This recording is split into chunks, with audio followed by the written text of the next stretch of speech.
యేసుక్రీస్తు నామములో మీకు మీ కుటుంబానికి క్షేమం కలుగునుగాక.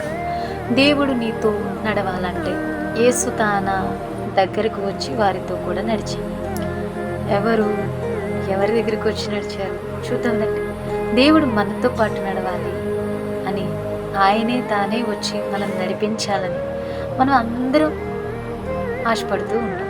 కానీ అలా దేవుడు మనతో పాటు నడవాలి అంటే మనం ఏం చేయాలి అనేది కొన్నిసార్లు మర్చిపోతూ ఉంటాం.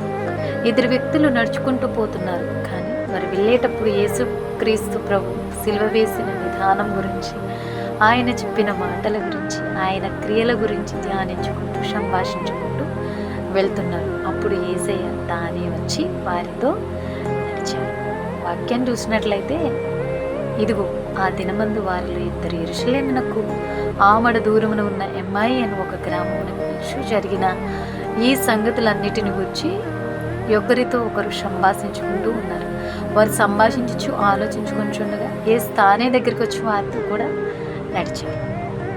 ఇంకా చూసినట్లయితే శిష్యులందరూ కూడా ఆ విషయం గురించి ఆలోచిస్తూ, ఆ ఇద్దరు మనుషులు చెప్పిన సంగతులను గురించి విచారించుకుంటూ ఆలోచించుకుంటూ ఉండగా యేసయ్య తనంతటా తానే తన ప్రజల ఎదుకు వచ్చాడు. త్రోవలో జరిగిన సంగతులు ఆయన రొట్టె విరుచుట వల్ల తమకెలాగూ తెలియబడును అది తెలియజేసిరి.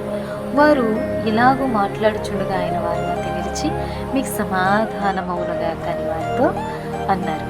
ఇంకొక దిక్కును కూడా చూద్దాం. అవును, యేసయ్య మనతో రావాలి, యేసయ్య మనతో నడవాలి, మనతో జీవించాలని ఆశపడే మనం కూడా యేసయ్య గురించి ధ్యానించాలి, దేవుని క్రియలను వివరించాలి, దేవుని కార్యాల గురించి ఆలోచించాలి, దేవుని వాక్యాన్ని తలపడాలి.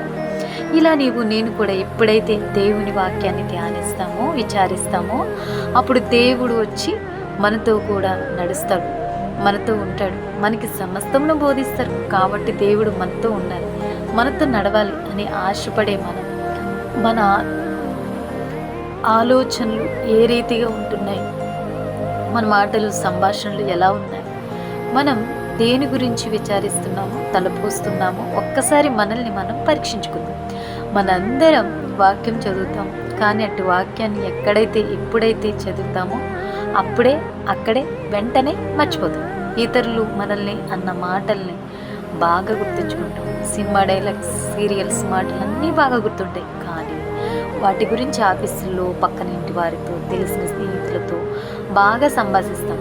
వాటి గురించి మాత్రం మాట్లాడతాం, రేపు ఏం జరుగుతుందో అని ఆలోచిస్తాం. కానీ దేవుని క్రియలను, దేవుడు మన జీవితంలో చేసిన మేలులను జ్ఞాపకం చేసుకోం. వాటి గురించి మాత్రం ధ్యానించాం, ఇతరులతో వాటి గురించి సంభాషించలేం.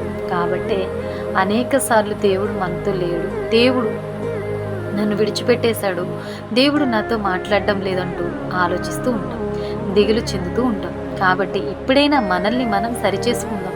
ఇప్పుడైనా ఇలాంటి వ్యర్థమైన వాటి యందు మన మనస్సు పెట్టక, దేవుని వాక్యమందు, దేవుని క్రియలందు మన మనస్సును లగ్నం చేద్దాం. అప్పుడు దేవుడే వచ్చి మనతో నడుస్తాడు, సరైన మార్గంలో మనల్ని నడిపించి